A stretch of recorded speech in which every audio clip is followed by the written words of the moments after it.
Hello, this is Mariah introducing to your next really good read. This is Airs Beneath the Moon. It's the first in the trilogy of the Horsemistress Saga. I have all three books on Kindle as well, and it comes in paperback. Unfortunately, it does not come in Audible. Ah, well. But it's worth reading anyway.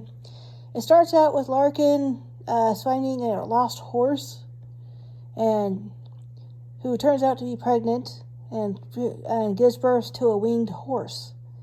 In this world, winged horses can only bond with girls, and because of this, and because of the late reporting that even though she was not of noble birth, she gets to get to attend flight school with her horse.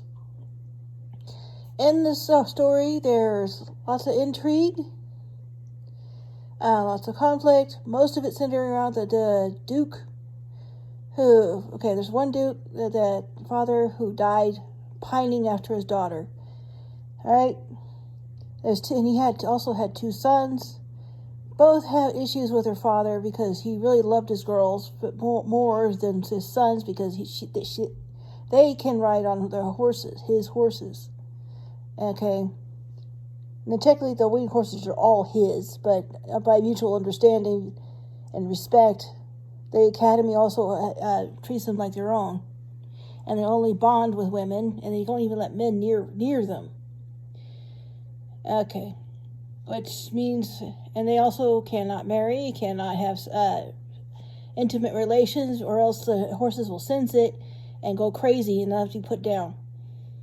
So it's really a lifelong commitment, and once you go into this there.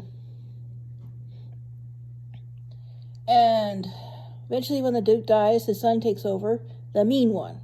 There's two. Alright, he has such serious daddy issues, and he hates the women of the Academy, hates women in general because of that. Tries to turn himself feminine enough to be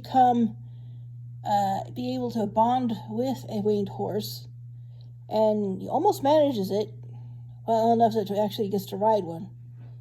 But in the end, his craziness causes his own death.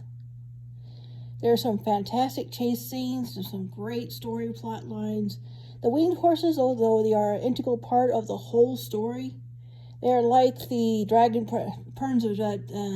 of Pern, where they're definitely there, they're definitely important, but they're not in the forefront of everything. Okay. The main focus is on the people. This story, or this trilogy, is actually nice, really nice enough that if somebody were to make it into a TV miniseries or a movie series, as long as they stick really close to the original plot, it would do very well. I love this one chase scene where Larkin, the girl who found her horse, had to be called back to school. She needed to ditch them because she had to find her friend instructor because she got fired unfairly by the Duke, and she had to bring her back to get help. Anyway, she did this. She tore off on her horse. Her horse is extra special. We can't even determine what breed he is, and they go chasing after him. He zips through buildings and everything, and takes off and dumps it. And because he's so fast and agile, he outstrips the other horses, and she manages to fly north, some direction, and get her friend back. Anyway, it's a lot in there. It's worth reading. Please, give it a check. Nobody's paying me to do these things. I'm just doing them for fun. And anyway, I prefer the Kindle versions even over the book version, even though the book versions are very nice because the Kindle version has bigger larger print. In fact, even now as I'm doing this, I have to wear glasses to just see everything clearly. Anyway, this is one of my favorite series.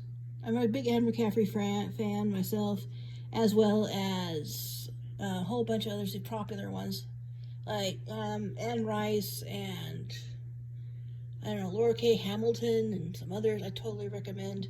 I'll get around to those eventually. But this one is very good. I highly recommend it.